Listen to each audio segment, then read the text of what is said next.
If you have ever sat staring at a half-written email, hovering your cursor over the send button while your chest tightens with anxiety because you are about to say no, I want you to take a deep breath. You are likely worrying that putting up a boundary makes you difficult, high maintenance, or suddenly less capable in the eyes of the people who depend on you. You might feel like you are letting down your team, your family, or your friends just by claiming a small piece of time for yourself. I want to tell you something incredibly important. That heavy, conflicted feeling in your stomach is not a sign that you are doing something wrong. It is actually the exact starting point of my book, The Boundary Protocol. There is a profound, exhausting paradox sitting right at the heart of every high achiever's struggle, and it is something we rarely talk about openly. The very things that make you successful, the traits that have earned you respect, built your career, and made you the reliable anchor in your relationships, are the exact same traits that leave you running on empty. Think about it. Your relentless drive, your constant availability, your deep-seated sense of responsibility, and your automatic willingness to say yes to every incoming demand are brilliant qualities. They are your superpowers.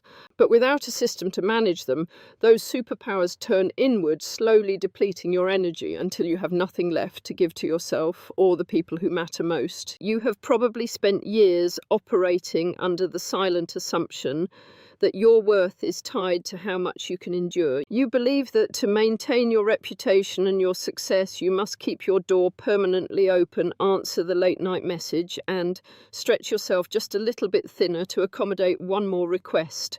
It feels as though the moment you stop being everything to everyone, the entire structure you have built will come crashing down. But this constant state of hyper-availability is an illusion of productivity. It is not sustainable, and it is forcing you to make a false choice between your professional excellence and your personal peace. This is precisely why I wrote The Boundary Protocol. This is not a book filled with rigid, unrealistic rules that you have to force yourself to follow.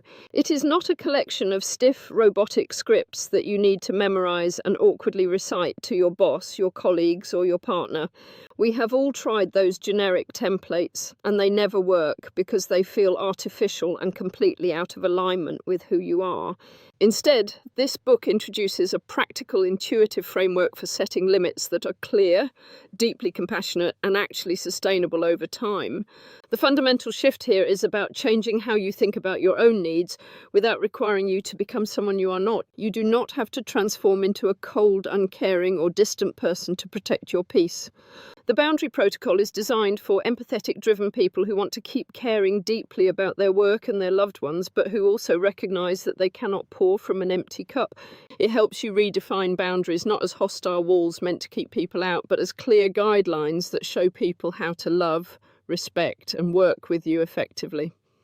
If the conversations, thoughts, and themes we have explored this week have resonated with you, if you felt a sudden spark of recognition or a quiet sense of relief reading these words, please know that this book was written specifically for you. You do not have to keep sacrificing your well-being on the altar of achievement. The Boundary Protocol is available right now, and you can find the link to secure your copy directly in my bio. Let this be the moment you choose to build a life where your success no longer requires your self-destruction.